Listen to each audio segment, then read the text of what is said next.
नमस्कार, मैं हूं डॉक्टर प्रसून कुमार मिश्र। आप देख रहे हैं हमारा कार्यक्रम चित्रकूट सेवा ही साधना।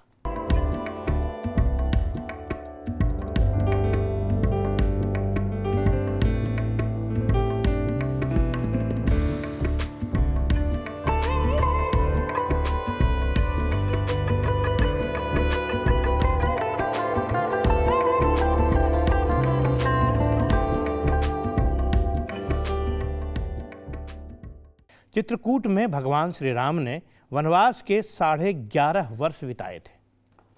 चित्रकूट संतों की नगरी है तो साधना की स्थली भी है, और इन सब के बीच चित्रकूट दुखी और पीड़ित लोगों के लिए सेवा की नगरी भी है।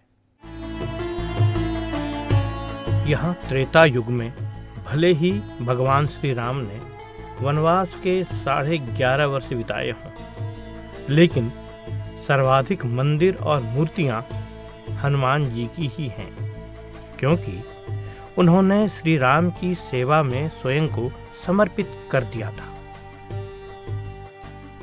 यह कली काल है। इस काल में एक महान संत यहाँ आए थे, श्री सद्गुरु रणछोड़ दास जी महाराज, और उन्होंने चित्रकूट से सारे संसार को एक मंत्र दिया था कि सेवा ही साधना है।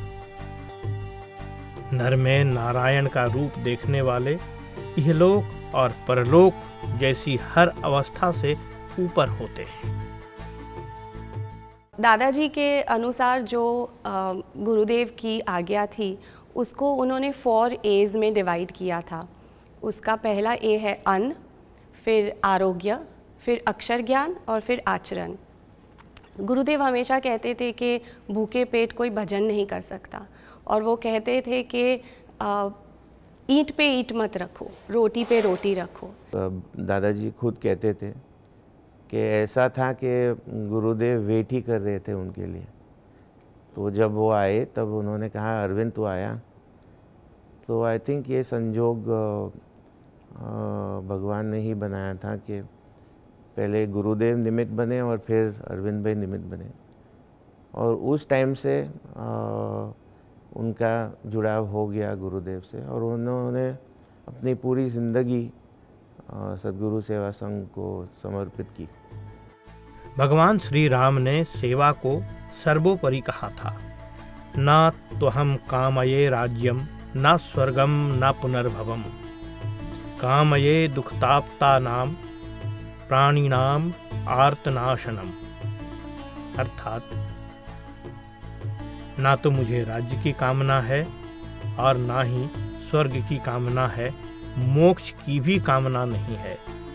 बस एक ही कामना है कि संसार के दुखी पीड़ित प्राणियों की सेवा करता रहूं।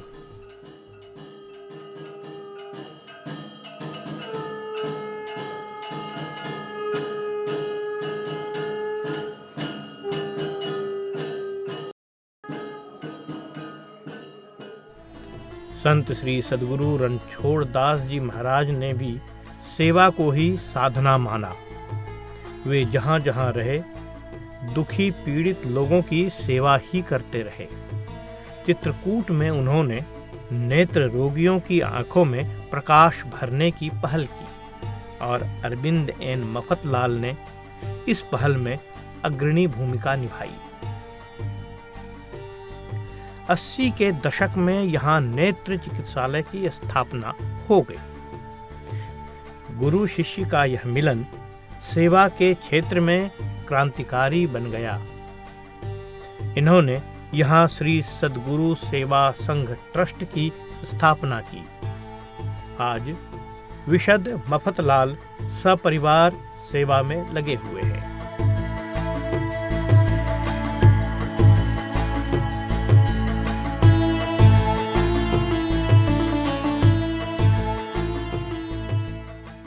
मेरे लिए प्रेरणा अरविंद भाई और सुशीला बहन विशद के दादाजी और बात है।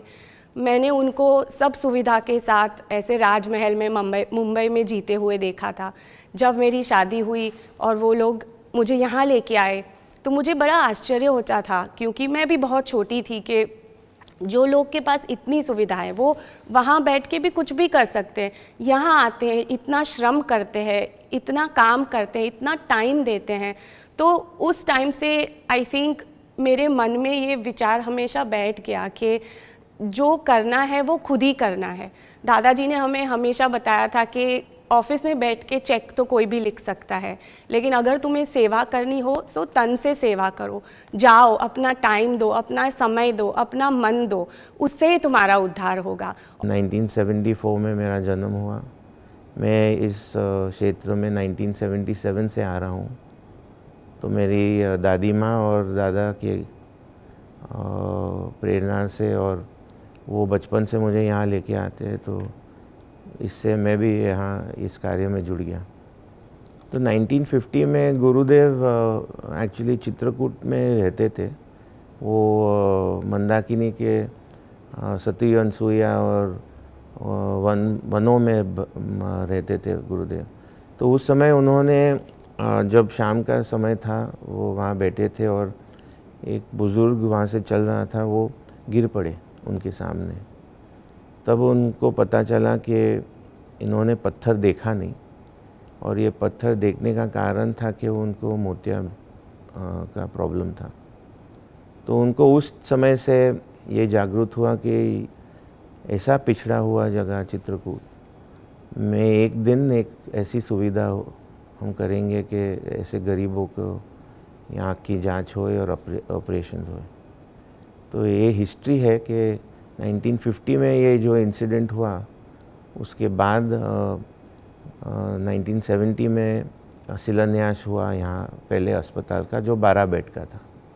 जैसे मैंने कहा, पहले तो सुविधाएं नहीं थी, तो छोटा अस्पताल था। उसके बाद 2000 में एक उसको बड़ा किया गया।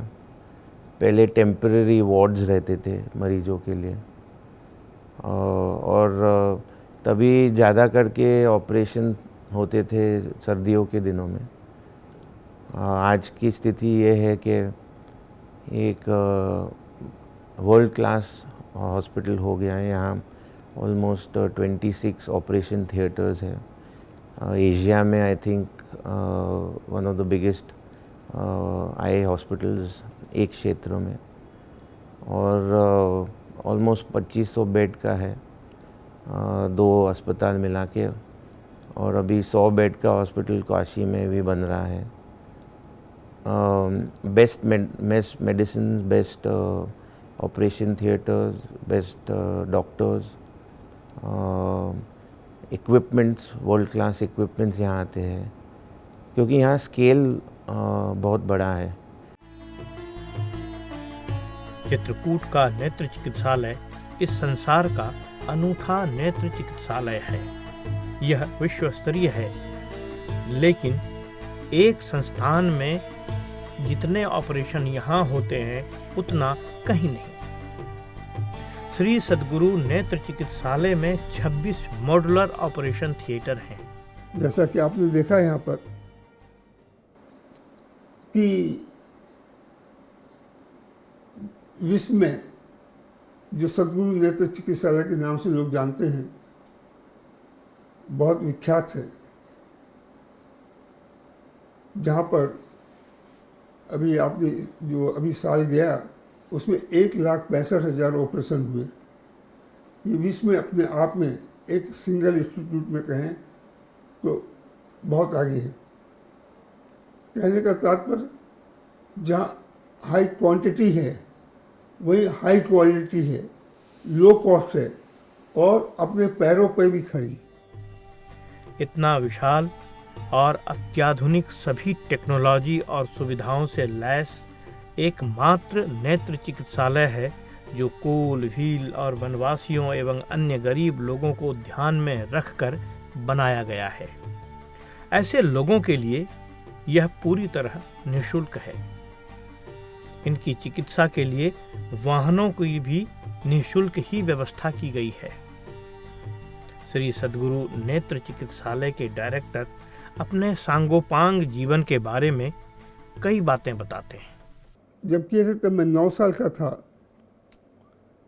उस समय एक तारा नेत्रदान यज्ञ गुरुदेव की आशीर्वाद से तारा नेत्रदान यज्ञ के नाम से चलता था। तो उसमें सेवा कार्य करने जानते थे। उस समय 9 साल की उम्र में सेवा क्या होती है, त्याग क्या होता है, क्या जाने, सिर्फ मज़ा आती थी। और वहाँ जाते थे तो हम लोग गुजराती जानते थे, तो उस समय जो गुजराती से वॉलंटियर आते थे उनको हिंदी नहीं आती थी, तो हम लोग ट्रांसलेटर का काम करते थे कुछ बच्चे। तो वैसे आता था और बस गुरुदेव के पास जाते थे, गुरुदेव प्रसाद देते थे। शायद वो प्रसाद ही हमको चित्रकूट ले आया, मैं ऐसा कहूँ तो कोई बड़ी बात नहीं है। नहीं तो 9 साल के बच्चे को क्या मालूम ये सब कुछ।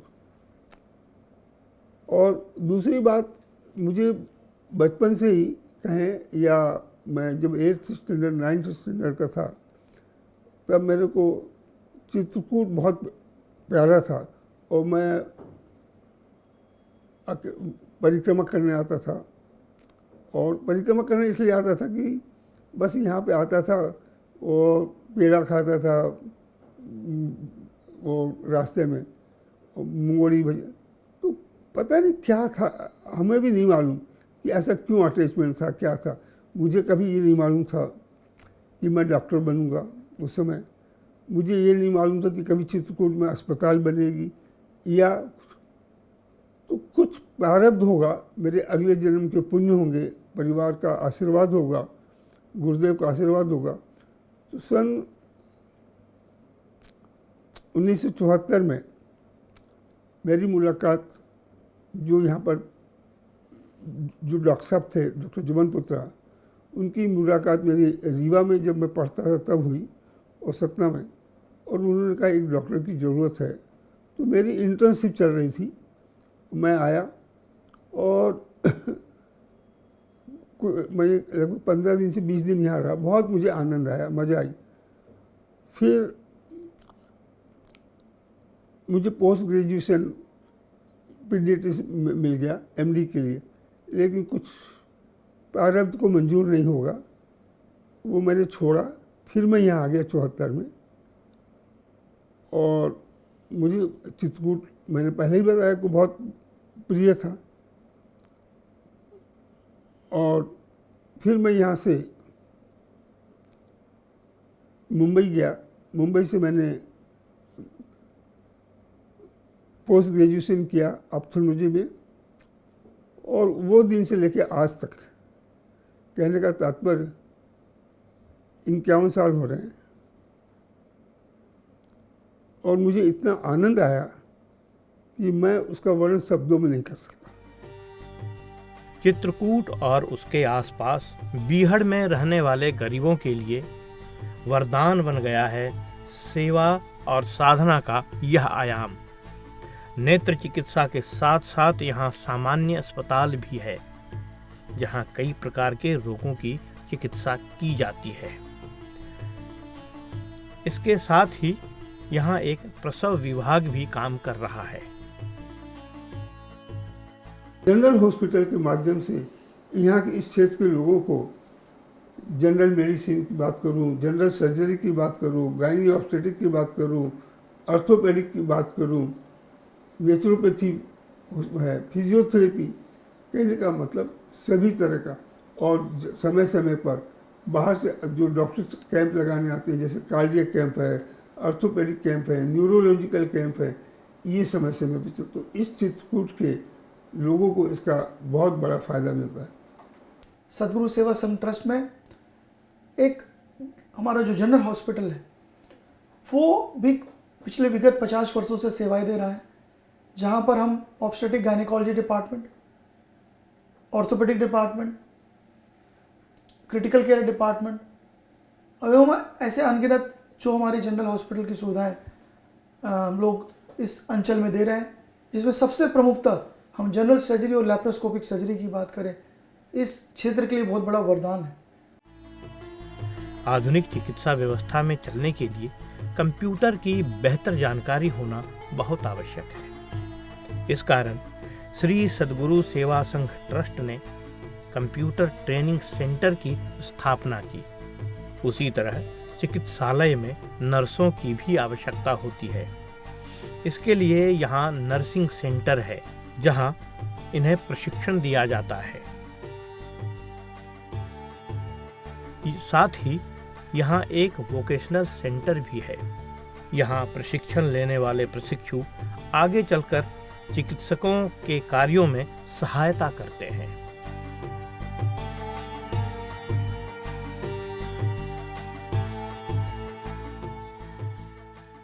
फॉर आई केयर, उसके लिए तो ज़रूरत है कि नर्सेज की ज़रूरत तो पड़ेगी।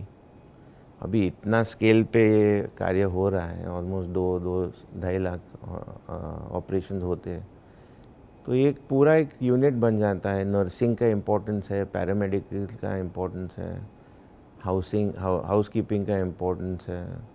सब क्षेत्र में हमको एक्सीलेंस चाहिए ना। हमको हमारी जितनी इतनी बड़ी आई हॉस्पिटल है उसको बैकबोन होता है ऑप्थेल्मिक असिस्टेंट। तो फिर हम लोगों ने यहाँ पर ऑप्थेल्मिक असिस्टेंट कोर्स चालू किए, नर्सिंग स्कूल खोली, नर्सिंग कॉलेज खोली, वोकेशनल ट्रेनिंग प्रोग्राम्स स्टार्ट किया। और आपको बताते हुए हर्ष हो रहा है कि पोस्ट ग्रेजुएट मेडिकल कॉलेज, कहने का मतलब MS की सीट, मैं आई के अंदर DNB का कोर्स किया, फेलोशिप प्रोग्राम चालू किए। इंटरनेशनल काउंसिल ऑफ ऑप्थेल्मोलॉजी ने इस इंस्टीट्यूशन को रिकॉग्नाइज किया, तो इंटरनेशनल कैंडिडेट भी ट्रेनिंग लेने के यहाँ आते हैं। शिक्षा अलख जगाती है। इस बात को श्री सद्गुरु सेवा संघ ट्रस्ट के लोगों ने अच्छी तरह से समझा और एक के बाद एक 3 विद्यालयों की स्थापना की। साथ ही 2 महाविद्यालयों की भी स्थापना की गई।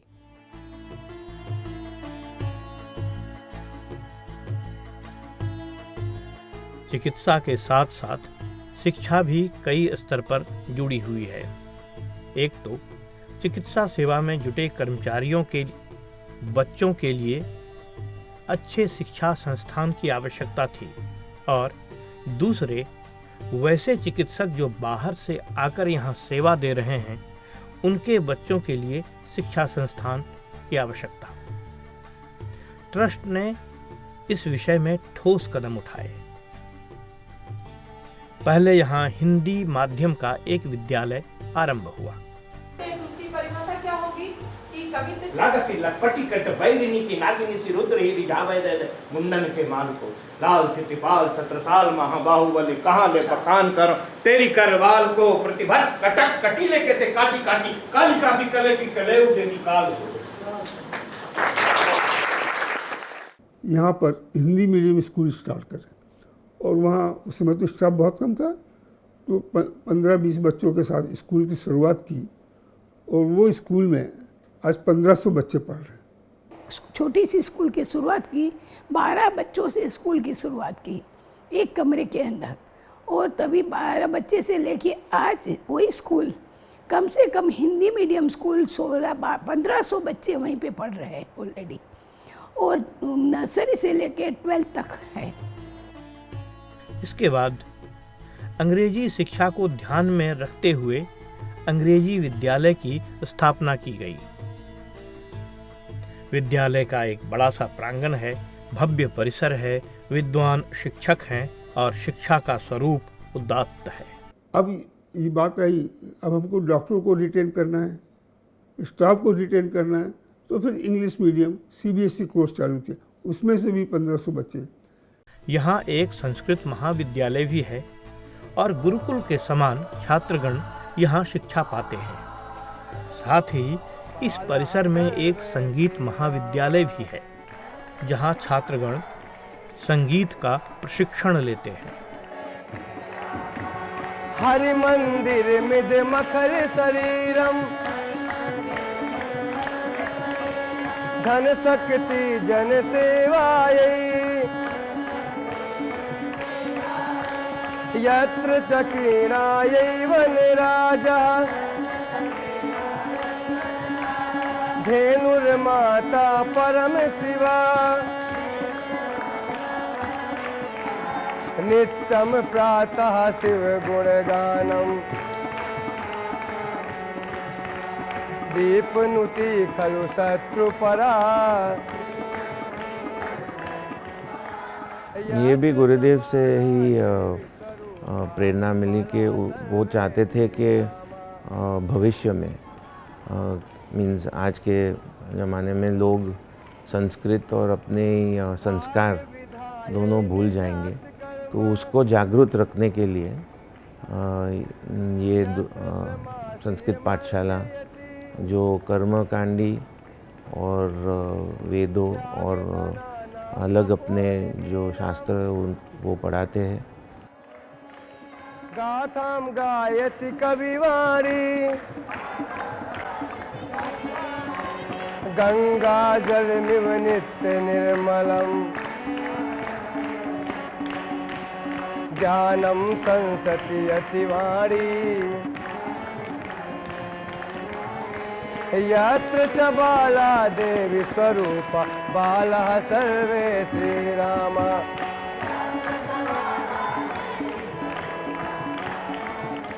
जब ये हमारे विद्यार्थी बाहर निकलते हैं तो उनके साथ संस्कृत के साथ अगर संगीत का भी अगर ज्ञान हो जाए तो क्योंकि जैसे आपने देखा, जैसे हमारे कोई रामायणी है, अब उनको अगर यदि संगीत आता हो तो वो रामायणी रसमय हो जाती है, भागवत रसमय हो जाती है। और यहाँ से कई लोगों ने संगीत विद्यालय से बाहर निकले, आज वो संगीत अध्यापक बन गए या रामायणी बन गए या भागवताचार्य बन गए। और जब शुरुआत की थी तब इसका हमको नहीं पता था कि इतना अच्छा रिजल्ट आएगा, और आज ये भी रिजल्ट। और एक चीज़ आपको बताने में और मुझे अच्छा लग रहा है कि जो सद्गुरु सेवा संघ ट्रस्ट में जितने भी कोर्सेज चल रहे हैं उसमें से कोई भी बच्चा अनएम्प्लॉयड नहीं।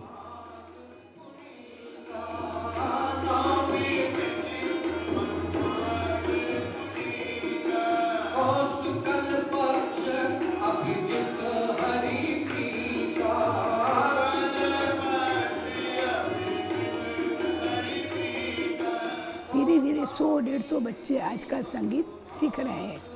बच्चों उसी संगीत में से आज आपने राम वहाँ पे देखा होगा, राम यहाँ पे नवा पारायण में, रामायण में वही बच्चे वहीं पे बैठे हैं, वही बच्चे वही गा रहे हैं, सब कुछ वो बच्चे कर रहे हैं। आज एक हमारी टीम तैयार है, पूरी संगीत की टीम तैयार है। बच्चों के मौलिक चिंतन के लिए रूपल बी मफतलाल ने एक अनुपम कार्य शुरू किया है। मुंबई में एक पत्रिका के माध्यम से भारत के गौरव को वे बच्चों तक पहुंचा रही हैं।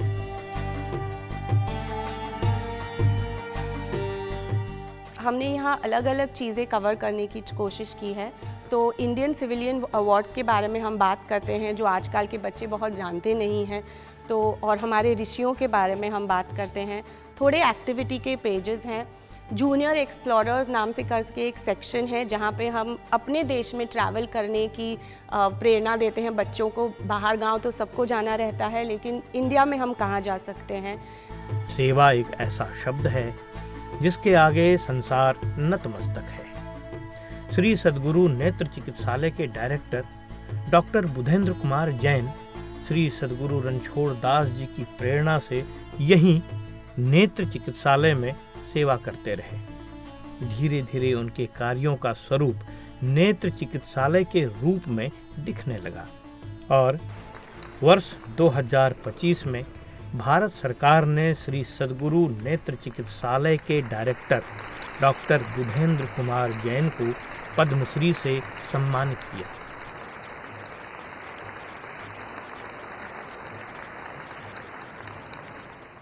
जो लोग बात करते हैं कि सेवा त्याग, न मैंने कोई सेवा की न ऐसा कोई त्याग किया। मैंने अपने जीवन में मुझे जो सुख मिला, आनंद मिला, सेल्फ सेटिस्फैक्शन कह सकते हैं, जॉब सेटिस्फैक्शन कह सकते हैं। और ये भौतिक युग में जो दौड़ चली है, हर आदमी चाहता है कि हमको जल्दी से जल्दी सब कुछ मिल जाए, और वो दौड़ इसके लिए है कि उसको सुख मिले, आनंद मिले, शांति मिले। उसको मिलती है कि नहीं मिलती मुझे नहीं मालूम, लेकिन मुझे बिना दौड़े आज सब कुछ मिल गया और इसके साथ मान सम्मान मिला। तो इसके पीछे मैं बस यही कह सकता हूँ कि परम पूज्य गुरुदेव रणछोड़ दास जी महाराज का आशीर्वाद, मेरे परिवार का आशीर्वाद, सहयोग, सभी गुरु भाई गुरु बहनों का तन मन धन से सहयोग और विशेष हमारे सदगुरु सेवा संघ ट्रस्ट के कार्यकर्ता इतने साल से मेरे कंधे से कंधा मिलाकर काम कर रहे हैं, तभी हम कार्य कर पाए। श्री सद्गुरु रणछोड़ दास जी महाराज की कृपा से श्री सद्गुरु सेवा संघ ट्रस्ट ने सेवा के क्षेत्र में एक मिसाल कायम कर दी है। ट्रस्ट ने महिलाओं को आत्मनिर्भर बनाने के लिए विस्तृत कार्यक्रम चलाया। स्वयं सहायता समूह के अंतर्गत महिलाएं नित्य उपयोग में आने वाली कई प्रकार के वस्तुओं का निर्माण करती हैं। ये उत्पाद मंदाकिनी ब्रांड बनकर लोगों के बीच पहुंच रहे हैं। दादाजी जब यहाँ आए तो उन्होंने देखा कि यहाँ की लेडीज़ बहुत लाचार थी और उनके मन में ऐसा हुआ कि कुछ कार्य करें हम जिससे वो थोड़ा इंडिपेंडेंस पा सकें। तो बड़ी स्मॉल पाए से हमने एक किचन शुरू किया था जहाँ पे वो लोग आके अचार पापड़ वगैरह बनाती थी और एक यहाँ एक छोटा था स्टॉल जैसा रखा था, तो वो भी रास्ते पे ही आप बोल सकते हैं, ऐसी दुकान जैसा एकदम छोटा सा। वहाँ से हम लोग उन्होंने बेचना शुरू किया था। फिर आज उसकी प्रगति होके यहाँ तक पहुँच गया है कि हम उसे एक छोटा मॉल सा कहते हैं जहाँ मंदाकिनी के नाम से कई प्रोडक्ट्स बिकते हैं।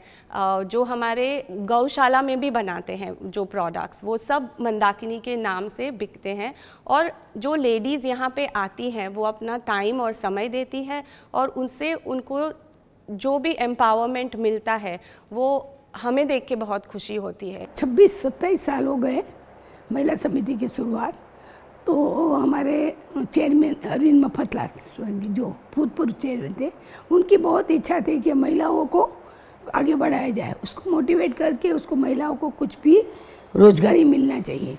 तो हमने कहा ये महिलाएं तो गांव की महिलाएं कुछ नहीं कर पाती है महिलाएं, तो हम लोग बोले एक महिला समिति का गठन करो। महिला समिति का गठन किया और महिलाओं को जोड़ने का हम लोग ने काम किया।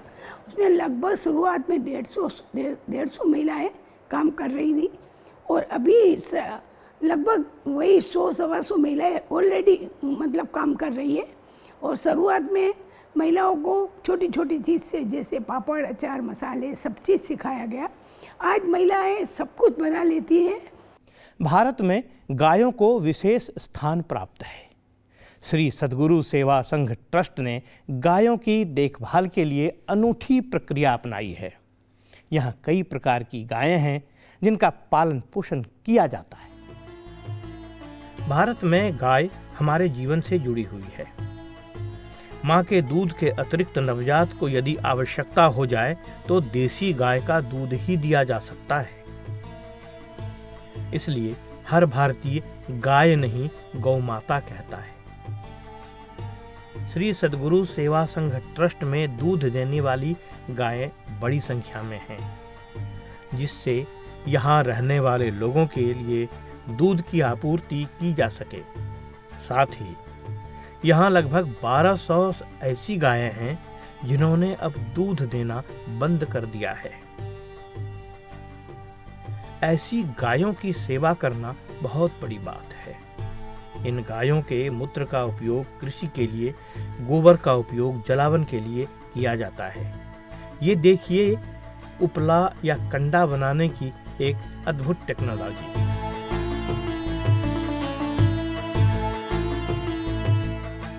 हम गांव में काम कर रहे थे, आदिवासी ग्रामीण में मैं बहुत 10 साल तक मैंने काम किया कि गांव में क्या गया। माँ हमने गायों की हालत बहुत ख़राब देखी। वहाँ गाय को न कोई पानी पिला रहा था न खाना खिला सकता था, कारण कि गांव के लोग ये कह रहे थे कि हम अपना पेट भर ले, गर्मी के दिनों में हम गाय को नहीं खिला सकते हैं।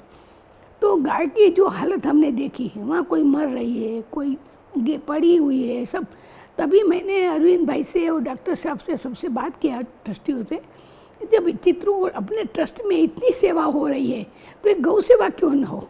तभी तुरंत अरविंद भाई ने कहा कि नहीं ज़रूरी है, और हम लोग ने तुरंत गौ सेवा केंद्र की शुरुआत किया। शुरुआत में हमारे यहाँ 50-100 गाय की शुरुआत हुई। शुरुआत में बढ़ते बढ़ते 2000 गाय हो गई हमारे पास। और शुरुआत में तो 4 महीने के लिए हमने स्टार्ट किया था, पर गांव वाले लोग फिर लेने नहीं आ रहे थे कि हमारे पास इतनी हिम्मत ताकत नहीं कि हम गाय को क्या खिलाएंगे, कमाई भी नहीं है हमारे पास। फिर हम लोग ने परमानेंट गौशाला खोली और पहले शुरुआत में 2000 गाय थी, फिर धीरे लोग ले जाते थे। अभी 1200 गाय सेवा प्राप्त कर रही है वहाँ पे। 1000 से 1200 गाय, उनकी रक्षा, उनकी सुरक्षा की जाती है, उनका खान पान का ध्यान रखा जाता है और उनके लिए पूरी चिकित्सीय सुविधाओं की सुविधा है। साथ में जो उनके बाई प्रोडक्ट्स हैं, चाहे उसके यूरिन की बात करें, चाहे उनके काऊ की डंग की बात करें, जो गोबर की बात करें, उनके साथ भी जो उनके प्रोडक्ट्स हैं, चाहे उसमें से हम शिलाएँ की बात करें, चाहे तेल की बात करें, चाहे गौमूत्र से बनने वाले वर्क की बात करें, ये सारी चीज़ें ये गौशाला और गौरक्षा केंद्र प्रोड्यूस कर रहा है। चित्रकूट में संतों का आना जाना लगा ही रहता है। पहाड़ियों की गुफाओं से लेकर नदियों के किनारे बड़ी संख्या में संत रहते हैं। इसके अतिरिक्त वैसे संत भी हैं जो परिव्राजक के रूप में यहाँ आते हैं और चले जाते हैं। इन सभी लोगों के लिए यहाँ भोजन की बेहतर व्यवस्था की जाती है। चित्रकूट संतों के आव्राजन और परिव्राजन के लिए प्रसिद्ध है। साधु, संत और साधक यहाँ विविध रूपों में आते रहते हैं। इसको ध्यान में रखते हुए श्री सद्गुरु सेवा संघ ट्रस्ट ने ऐसे संतों के अल्पकालीन निवास और उनके भोजन के लिए अन्नपूर्णा की स्थापना की है, जहां उनके भोजन की व्यवस्था की जाती है।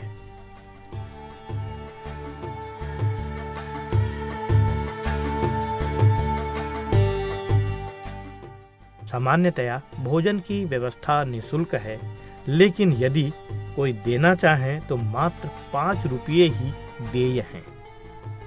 आज के समय में यह बड़ी बात है।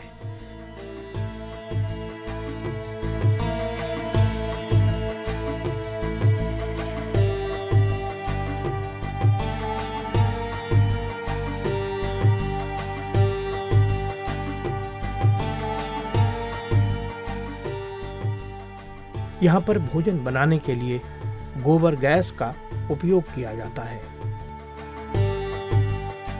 जो गोबर गैस की बात करें, गोबर गैस एक नेचुरल, जो कह सकते हैं कि एक ईंधन का काम करता है। उसके लिए हमारी वो गैस, गोबर गैस जो प्रोड्यूस होती है, वो हमारे पूरे संस्थान में जो किचन का यूज़ हो रहा है उसमें उस गैस से ही खाना हम लोग बनाते हैं। चित्रकूट में आने वाले वनवासी, गरीब और संतों समेत अन्य लोगों के लिए भोजन बनाने की विशेष व्यवस्था है। लगभग 7000 लोगों के लिए प्रतिदिन भोजन बनाया जाता है। संसार के प्रमुख देश आज पर्यावरण संतुलन की बात कर रहे हैं, लेकिन जीवन का यह आयाम हमारी संस्कृति का एक भाग रहा है। इसे पर्व और उत्सव के रूप में मनाते रहे हैं। वृक्षों में ईश्वर को देखना और प्रकृति को ईश्वर मानकर काम करना, यह हमारी विशेषता रही है। श्री सद्गुरु सेवा संघ ट्रस्ट ने पर्यावरण संतुलन को भी ध्यान में रखा है। इसलिए पूरे क्षेत्र में हरियाली को एक आंदोलन की तरह प्रसारित किया गया है। साथ ही सौर ऊर्जा के प्रति भी लोग काफी काम कर रहे हैं। कई भवनों के छतों पर सोलर पैनल रखा गया है। इतना ही नहीं, ट्रस्ट के सभी कार्यकलाप सोलर ऊर्जा पर चलते हैं और अपने कार्यों से बची हुई ऊर्जा को सरकारी ग्रिड को सौंप दिया जाता है, ताकि इलाके के लोगों को भी लाभ मिल सके।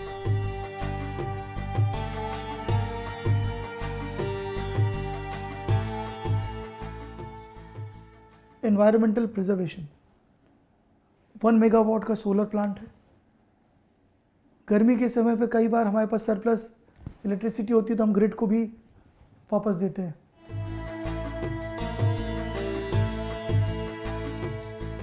यहाँ कृषि का क्षेत्र भी विकसित किया जा रहा है। उन्नत किस्म की फसलें और सब्जियों का उत्पादन जारी है। साथ ही इसे बढ़ाने के लिए कई कदम उठाए जा रहे हैं।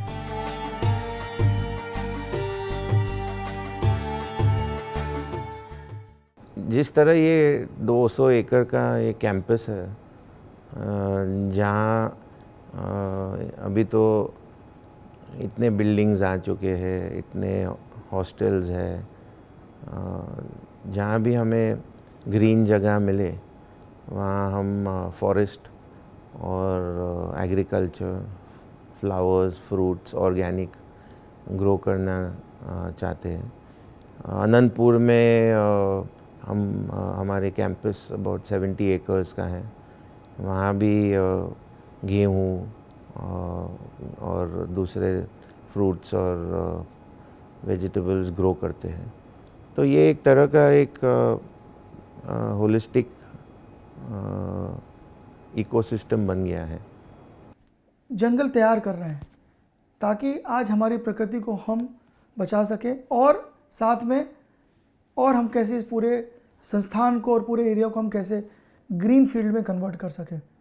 साथ में ऑर्गेनिक फार्मिंग भी कर रहे हैं, और साथ में हम लोग यदि कहें जो भी वर्मी कंपोस्ट की बात कर रहे हैं, नेचुरल जो ईंधन की बात कर रहे हैं, और साथ में नेचुरल फर्टिलाइज़र की बात कर रहे हैं। ये सारा प्रोडक्शन यहाँ पर होता है और उसी से ही हमारी ऑर्गेनिक फार्मिंग हम करते हैं।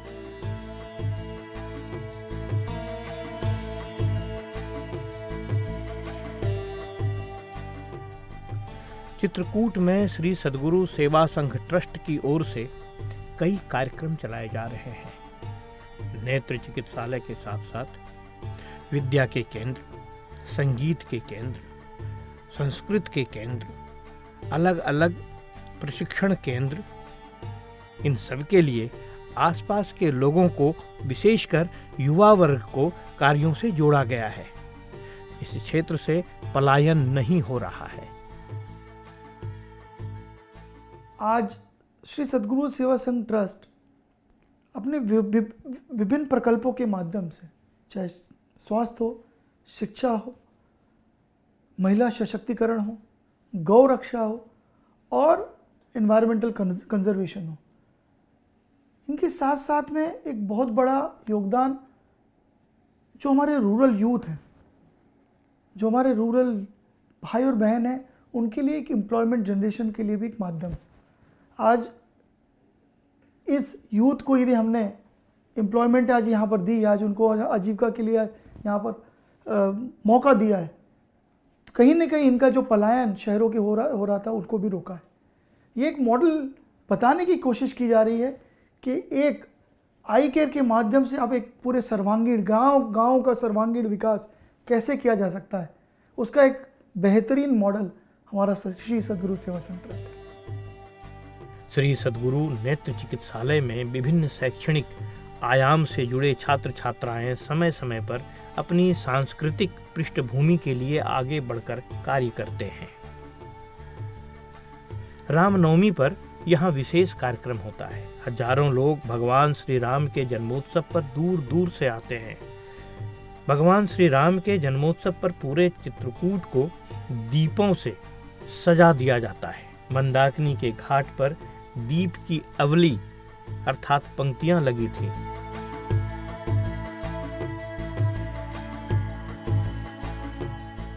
चित्रकूट के मार्गों पर दीप, वीथियों में दीप, भवन के प्रांगण में दीप, हर ओर दीप ही दीप की अवली लग गई।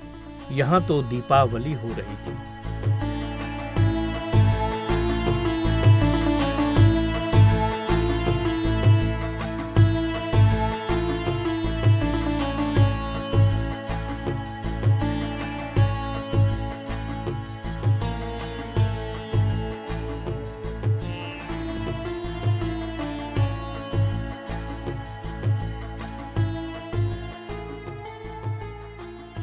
2023 में प्रधानमंत्री नरेंद्र मोदी ने श्री सद्गुरु सेवा संघ ट्रस्ट के संस्थापक स्वर्गीय अरविंद भाई मफतलाल की 100वीं जयंती पर उन्हें पुष्पांजलि समर्पित की और इस अवसर पर उन्होंने सुपर स्पेशलिटी हॉस्पिटल का लोकार्पण किया। मेरे परिवारजनों, संतों का स्वभाव होता है कि जो उनका संग पाता है उनका मार्गदर्शन पाता है, वो खुद संत बन जाता है। अरविंद भाई का पूरा जीवन इस बात का सबसे बड़ा उदाहरण है। अरविंद जी वेशभूषा से भले ही एक बिल्कुल सामान्य जीवन जीते थे, सामान्य से व्यक्ति दिखते थे, लेकिन भीतर से उनका जीवन एक तपे हुए संत की तरह था। पूज्य रणछोड़ दास जी की अरविंद भाई से बिहार में आए भीषण अकाल के दौरान मुलाकात हुई। संत के संकल्प और सेवा की सामर्थ्य कैसे इस संगम के उससे सिद्धि के कैसे कई आयाम स्थापित हुए, ये आज हमारे सामने है। आज जब हम अरविंद भाई की जन्म शताब्दी मना रहे हैं तो ये जरूरी है कि हम उनकी प्रेरणाओं को आत्मसात करें। उन्होंने जो भी जिम्मेदारी उठाई उसे 100% निष्ठा से पूरा किया। उन्होंने इतना बड़ा औद्योगिक साम्राज्य खड़ा किया, मफतलाल ग्रुप को एक नई ऊंचाई दी। ये अरविंद भाई ही थे जिन्होंने देश का पहला पेट्रोकेमिकल कॉम्प्लेक्स स्थापित किया था। आज देश की अर्थव्यवस्था में और सामान्य मानवी के जीवन में अहम भूमिका निभाने वाली कई कंपनियों की नींव में उन्हीं की दृष्टि, उन्हीं की सोच, उन्हीं का परिश्रम है। यहां तक कि कृषि के क्षेत्र में भी उनके काम की काफी सराहना होती है। भारतीय एग्रो इंडस्ट्रीज फाउंडेशन के अध्यक्ष के तौर पर उनके काम को लोग आज भी याद करते हैं। भारत की टेक्सटाइल जैसी पारंपरिक इंडस्ट्री का गौरव लौटाने के में भी उनकी एक बहुत बड़ी भूमिका थी। देश के बड़े बड़े बैंकों को, बड़ी बड़ी संस्थाओं को भी उन्होंने नेतृत्व दिया। उनके काम ने, उनके परिश्रम और प्रतिभा ने औद्योगिक जगत के साथ साथ समाज पर एक अलग छाप छोड़ी है।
चित्रकूट में श्री सद्गुरु सेवा संघ ट्रस्ट का कार्य अद्भुत है।